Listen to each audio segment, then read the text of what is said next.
Olá, pessoal! Sejam bem-vindos ao nosso curso Ações Constitucionais. Eu sou o professor Elton Kramer e comigo vocês vão ver mandado de segurança, habeas data e ação popular. A gente dividiu todas essas ações em blocos para que dê tempo para vocês verem com a profundidade precisa do que vocês realmente vão necessitar para a prática advocatícia. Você que está estudando para concurso público ou você que busca um aperfeiçoamento para utilizar essas ações na prática, a gente vai atender ao seu objetivo, fornecendo aqui tanto a questão doutrinária, a definição legal e também jurisprudencial, como essas ações são interpretadas pelos tribunais superiores.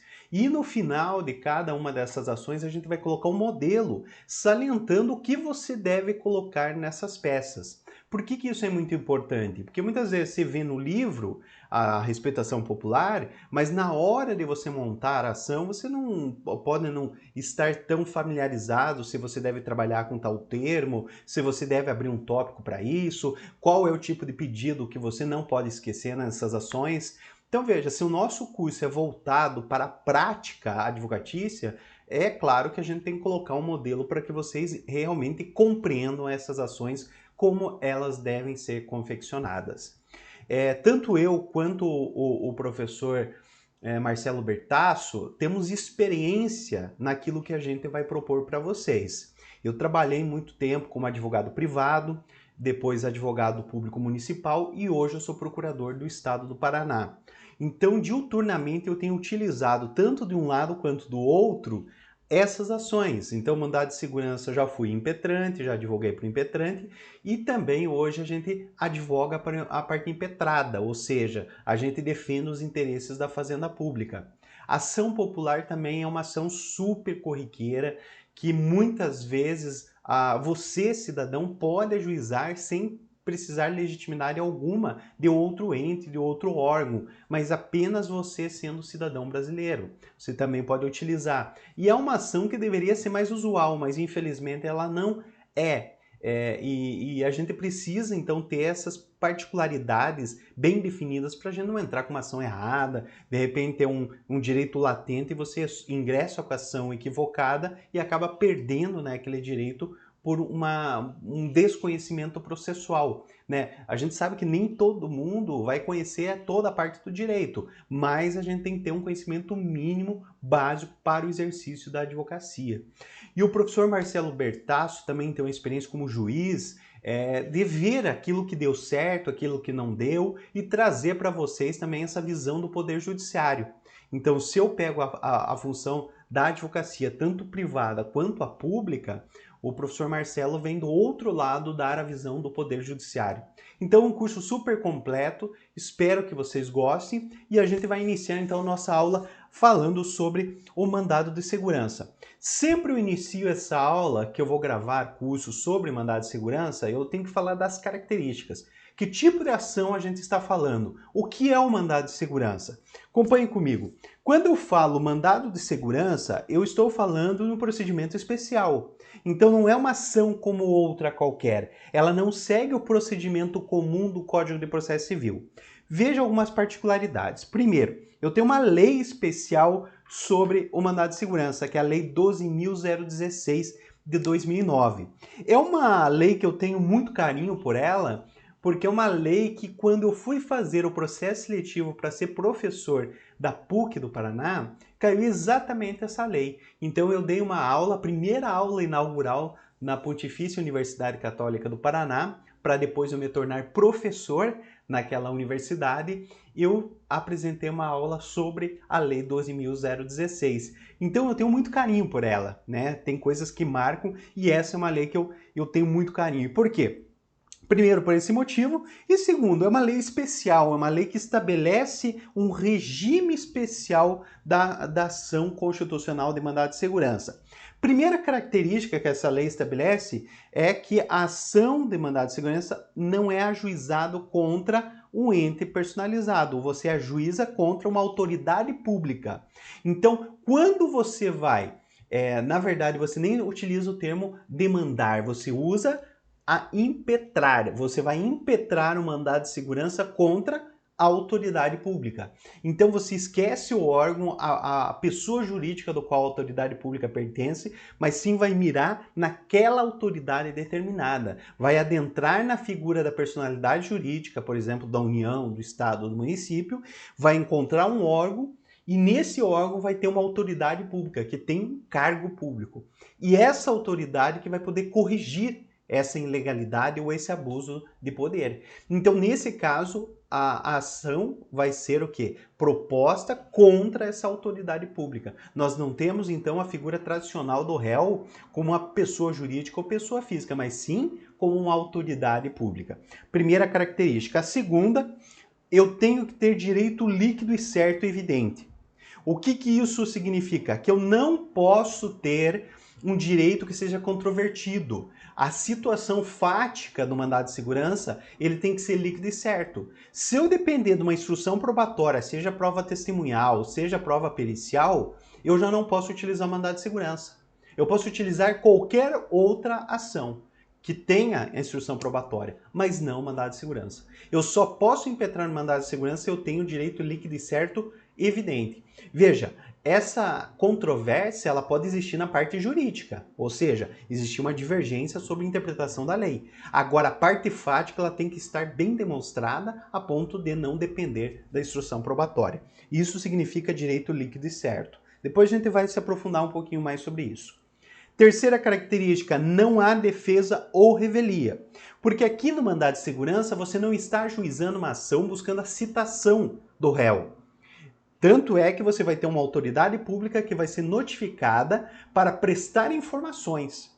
Se essa autoridade pública não presta informações no prazo de 10 dias ou sequer apresenta as informações de juízo, não vai gerar revelia. Não se aplica os efeitos da revelia no mandado de segurança. Por quê? Porque não é uma ação propriamente dito, não há uma demanda judicial do qual vai ter autor e réu. Vai ter apenas o impetrante e uma autoridade pública que vai prestar as informações. Então veja, são características que fazem o mandado de segurança uma ação diferenciada. Por isso que aquilo que você estudou lá no processo civil, no mandado de segurança nós temos um diferencial e a gente tem que ficar muito atento a isso. E por último, algo que muitos advogados erram, prazo decadencial. Nós temos um prazo decadencial de 120 dias. Então, por exemplo, do ato coator, se passou já o prazo de 120 dias, já ocorreu a decadência do mandado de segurança. Isso quer dizer o quê, professor? Eu não posso utilizar o mandado de segurança. É um prazo decadencial para a utilização do mandado de segurança para corrigir esse ato. Aí eu posso utilizar qualquer outra ação judicial, uma ação declaratória, anulatória, mas não o mandado de segurança. Muito importante para vocês não se perderem no juízo, porque como procurador estadual, hoje eu vejo muitos casos que o advogado não percebe que passou esses 120 dias e acaba impetrando esse mandado de segurança na ânsia de ganhar essa ação para o seu cliente e acaba perdendo, né, essa ação. Por quê? Porque já escoou o prazo decadencial. Vários advogados tentaram alegar inconstitucionalidade desse prazo, mas sem sucesso. Tanto o STJ quanto o STF já declararam a sua não ofensa, ou seja, a sua constitucionalidade perante a ordem constitucional brasileira. Ok? Agora eu vou mostrar para vocês o fundamento constitucional do mandado de segurança, para que ele veio ao ordenamento jurídico brasileiro. Temos a previsão no artigo 5º, né, inciso 59, e diz assim: conceder-se-á mandado de segurança para proteger direito líquido e certo, não amparado por habeas corpus ou habeas data, quando o responsável pela ilegalidade ou abuso do poder for autoridade pública ou agente de pessoa jurídica no exercício das atribuições do poder público. Então a primeira coisa que eu tenho que definir aqui, eu tenho um ato coator. Esse ato coator é praticado por uma autoridade pública ou que faça as vezes dessa autoridade pública, no qual vai gerar um direito líquido e certo e no qual você, pessoa física ou jurídica, pode utilizar essa ação chamada mandado de segurança. tá? É uma impetração contra essa autoridade pública, obrigando, por isso que é uma ordem mandamental, para que ela corrija este ato, para que pratique de outra forma sem ofender o seu direito constitucional. Por isso que o mandado de segurança é entendido como uma ação constitucional, porque visa proteger, então, esses direitos previstos na Constituição Federal. Veja, esse é o mandado de segurança entendido como mandado de segurança individual. Mas nós temos também a possibilidade do mandado de segurança coletivo. Acompanhe comigo aqui, ó. Está no próximo inciso. O mandado de segurança coletivo pode ser impetrado por partido político com representação no Congresso Nacional, organização sindical, entidade de classe ou associação legalmente constituída e em funcionamento há pelo menos um ano, em defesa dos interesses de seus membros ou associados. Então é possível, e a própria ordem constitucional incentiva, para que você tenha demandas coletivas. Por que isso é interessante, né? Relembrando um pouquinho aquelas aulas de processo civil. Porque a ideia do processo civil é que ao invés de você ter 10 mil mandados de segurança individuais, você possa ter um coletivo, que a associação impetre em nome de seus associados. Isso é muito mais interessante para o Poder Judiciário. Em vez de decidir 10 mil vezes, decide uma vez só. Solucionaria o problema aí do estoque, né, de ações aí perante o Poder Judiciário. Então veja que interessante você trabalhar isso. Então nós temos tanto o mandado de segurança individual quanto o mandado de segurança coletivo. O que nós temos ainda para definir isso aqui? Primeira coisa, primeiro ponto que a gente tem que definir, o que é ato coator? Eu tenho que identificar isso por quê? Porque não é qualquer ato que vai ser sujeito ao mandado de segurança. Eu tenho atos abusivos, tenho atos a serem corrigidos, mas que daí vão utilizar outra ação, uma repetição do indébito, uma ação de cobrança, uma ação declaratória. Por que eu vou utilizar o mandado de segurança? Porque eu tenho um ato coator. Mas o que seria, professor, então, esse ato coator que é sujeito ao mandado de segurança? Tá aqui, ó. Ato de autoridade é toda manifestação ou omissão do poder público ou de seus delegados no desempenho de suas funções ou a pretexto de exercê-las. Por autoridade entende-se a pessoa física investida de poder de decisão dentro da esfera de competência que lhe é atribuída pela norma legal. Isso aqui é retirado do livro do professor Eli Lopes Meirelles, claro, com atualização, do Arnoldo Valde e do Gilmar Ferreira Mendes, que é ministro do Supremo, né? Um super livro. E o que diz o professor Eli Lopes Meirelles? Né? Uma doutrina clássica e muito respeitada nesse ramo do mandado de segurança. Primeiro, o agente coator, a autoridade pública, ela tem que estar numa função pública. Ela não precisa ser uma autoridade pública propriamente dita. Ela pode ser uma autoridade privada, mas no exercício da função pública. Então, por exemplo, nós temos o reitor de uma universidade. E vamos pensar que essa universidade é privada. Então, nós temos uma universidade privada, um direito privado, só que no exercício de um serviço público, que é o sistema educacional. Educação é um direito constitucional. Essa educação superior é competência da União. Né? A União delega, né, esse serviço aos particulares. Então, qualquer situação que envolva a questão de matrícula de aluno poderia estar sujeito a um mandado de segurança, um mandado de segurança impetrado contra o reitor da universidade privada. Por quê? Porque ele está no exercício do serviço público. Então você tem uma autoridade que, embora não seja pública, está no serviço público e um ato coator praticado por essa autoridade pública. E veja, o ato da autoridade é toda manifestação, tanto do agir, da ação, quanto da omissão.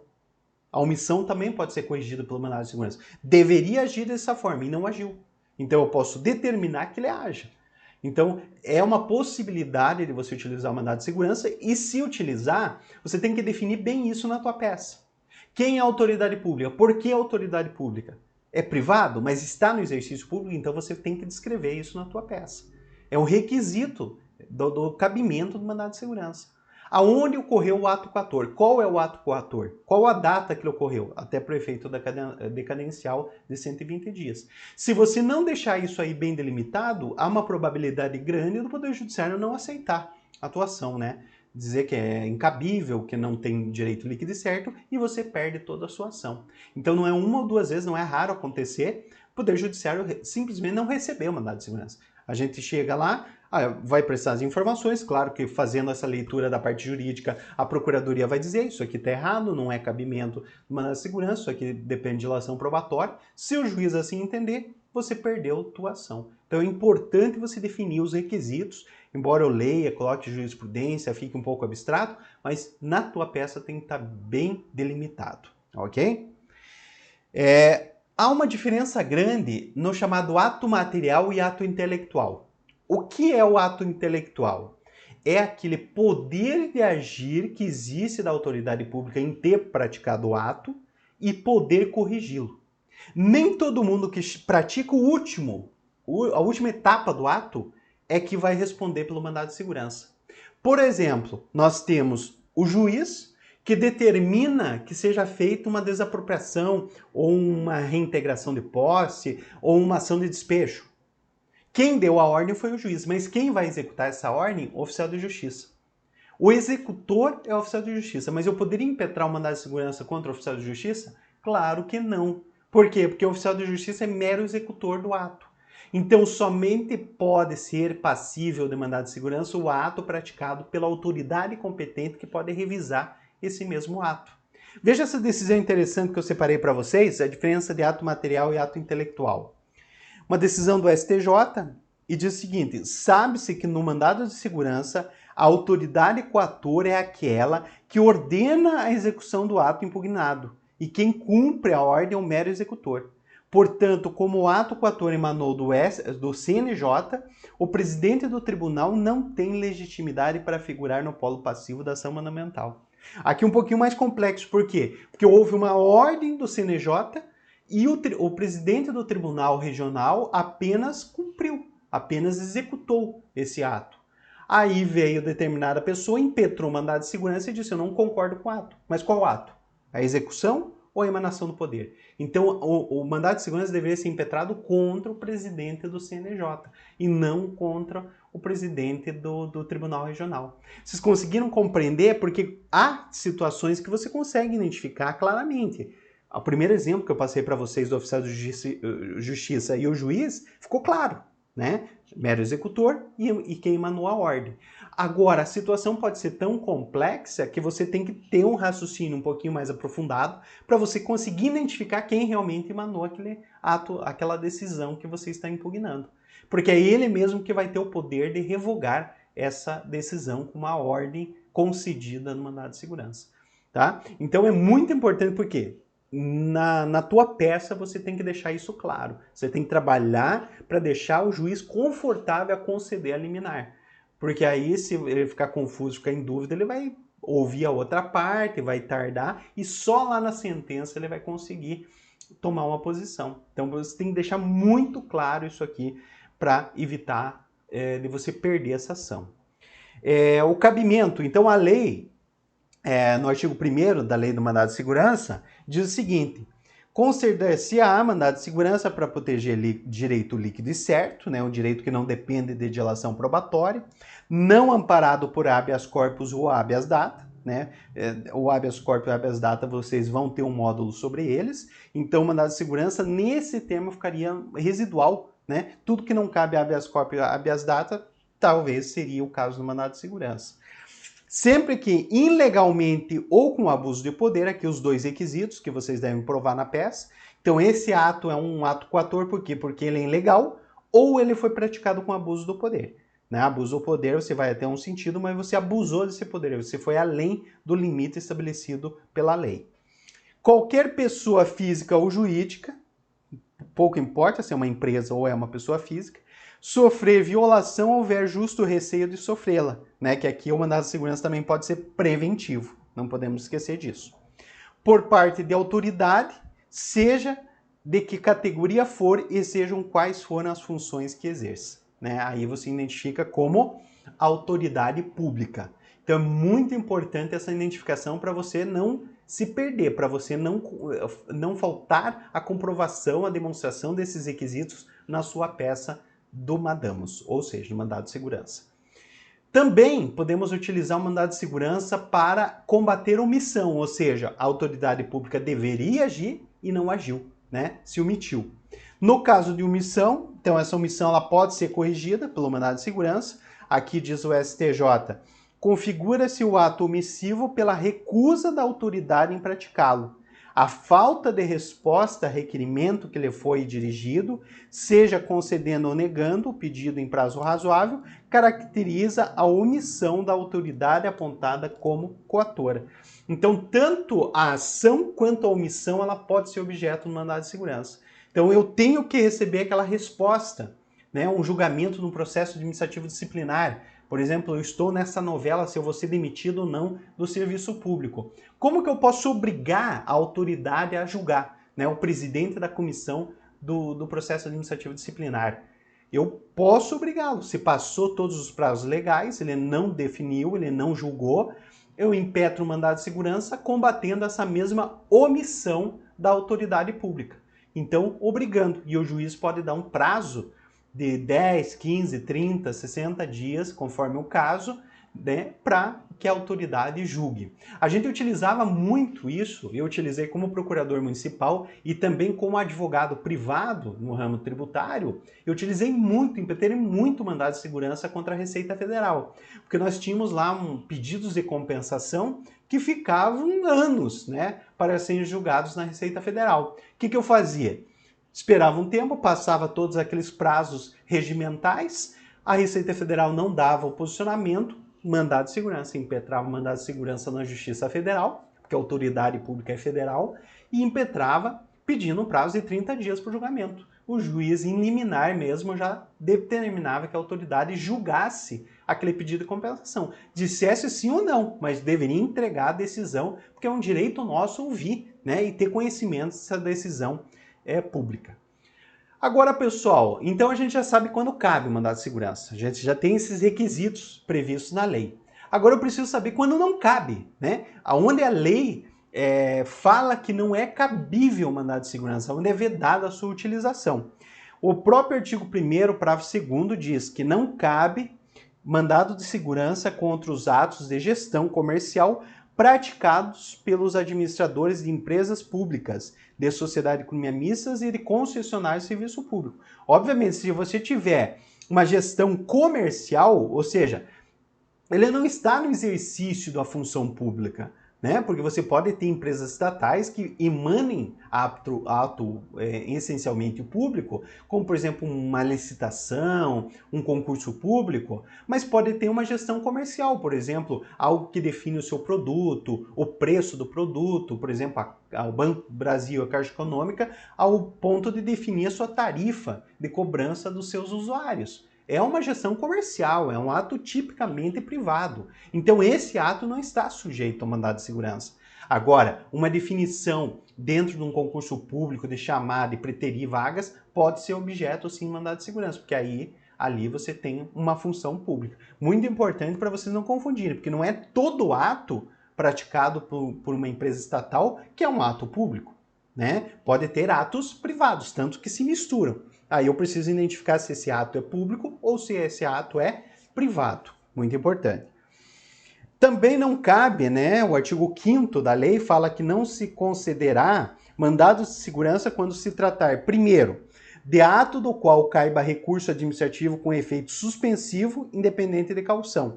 Então, por exemplo, se diante daquela decisão judicial, né? Muitas decisões não são mais sujeitas a agravo do instrumento, porque hoje o rol é taxativo, né, das hipóteses de cabimento do agravo do instrumento, que é um recurso contra decisões interlocutórias. Mas vamos imaginar que essa decisão é cabível, né, é passível de um recurso com efeito suspensivo, que é o caso do agravo do instrumento. Então não é cabível o mandado de segurança. Somente será cabível quando ele não cabe um recurso com efeito suspensivo, ou seja, não há previsão de ter um efeito suspensivo nesse recurso ou sequer é possível esse recurso. Por isso que muitos advogados utilizam o mandado de segurança quando não cabe o agravo do instrumento. E é algo que realmente gera uma ilegalidade absurda, um prejuízo tremendo para o seu cliente e você vai utilizar. Mesma coisa no processo administrativo. Se você tem um processo administrativo e aquela decisão está sujeita a um recurso com efeito suspensivo, também não utilize o mandado de segurança, não é cabível. Agora, se não tem, sujeito a recurso ou o recurso não tem efeito suspensivo, aí é possível sim utilizar o mandado de segurança. Outro caso, de decisão judicial do qual caiba recurso com efeito suspensivo. Mesma coisa, então eu dei exemplo do processo administrativo e também falei do processo judicial. Tanto um quanto o outro. Se tiver efeito suspensivo, não cabe. Espere terminar para você poder utilizar o mandado de segurança. E por último, de decisão judicial transitada em julgado. Isso é claro, né? É óbvio, porque o mandado de segurança não se presta para rescindir decisão. Para isso, você tem ação rescisória, prevista no Código de Processo Civil. Então, você tem decisões que são objeto de mandado de segurança, mas a partir do momento que esse processo transita em julgado, você já não pode mais atacá-lo. Você só pode rescindi-lo. Então, ele não pode ser utilizado contra decisões com trânsito em julgado. Ok? Prosseguindo, pessoal, tem algumas súmulas que eu preciso trabalhar com vocês. Duas aqui eu salientei, a primeira é a súmula 266 do STF, dizendo que não cabe mandado de segurança contra a lei em tese. Isso aqui é muito importante, pessoal. Eu via muitas, não é um ou dois, mas muitos mandados de segurança onde o advogado impetrou mandado de segurança contra uma lei. Então vamos imaginar, um caso que eu trabalhei no município que eu era procurador, veio uma regulamentação através de um decreto a respeito da fiscalização de vans e transporte de pessoas que não sejam transporte coletivo nem táxi, que vão até o aeroporto da cidade. Então você tem um processo de fiscalização onde obriga as pessoas que trabalham então com essas chamadas vans que passem por uma inspeção. Muitas pessoas discordaram disso, acharam que era inconstitucional, ilegal e começaram a impetrar mandado de segurança. Só que aqueles advogados que impetraram mandado de segurança combatendo a lei, ou seja, o decreto, eles eram indeferidos. Por quê? Porque você não pode ir contra um dispositivo legal ou um dispositivo infralegal. Ele não se presta para isso. O mandado de segurança é contra um ato. Ele pode ser preventivo, ou seja, pode-se vir a praticar um ato em nome daquele decreto, né, conforme determina esse decreto. Mas aí você não está indo contra o decreto diretamente, você está indo contra o ato que possa ser praticado. Né? Então é um mandado de segurança preventivo. Isso tem que estar evidente porque é muito fácil o juiz indeferir ter um mandado de segurança se você começar a atacar a lei. Obviamente que na parte de fundamentação você vai falar que essa lei é inconstitucional, mas no final o ato a ser praticado com base nessa lei é um ato ilegal. E aí você pede a ordem que seja concedida à segurança para que venha uma ordem para desobrigar você a obedecer determinado decreto ou legislação que entenda indevida.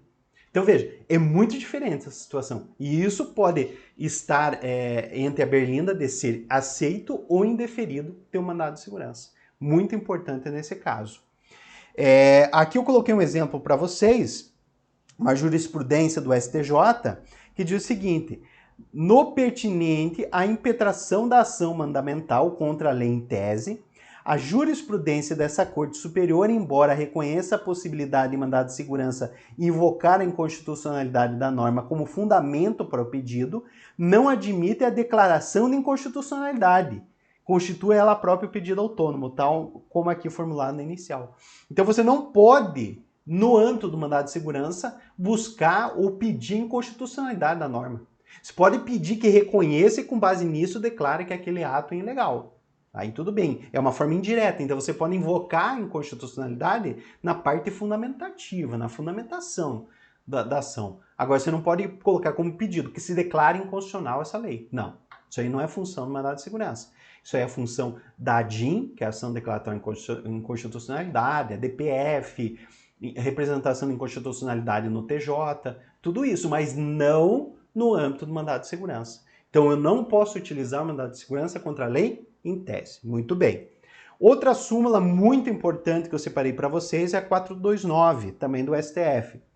Diz o seguinte: a existência de recurso administrativo com efeito suspensivo não impede o uso do mandado de segurança contra a omissão da autoridade.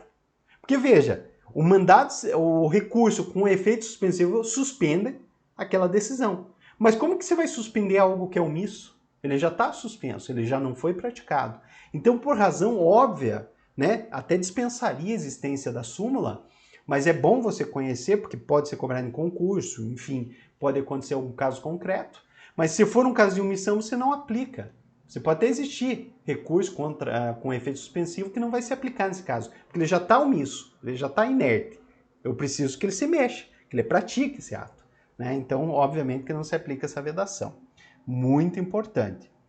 Outra decisão importante aqui, antes da gente fechar esse bloco, eu queria passar para vocês, é a respeito da utilização do mandado de segurança, que é muito utilizado na prática, mas aqui tem uma decisão perigosa, no recurso ordinário 576847, que o plenário do STF julgou em 2009 a tese que fala o seguinte: não cabe mandado de segurança das decisões interlocutórias exaradas em processos submetidos ao rito da Lei 9.099/95.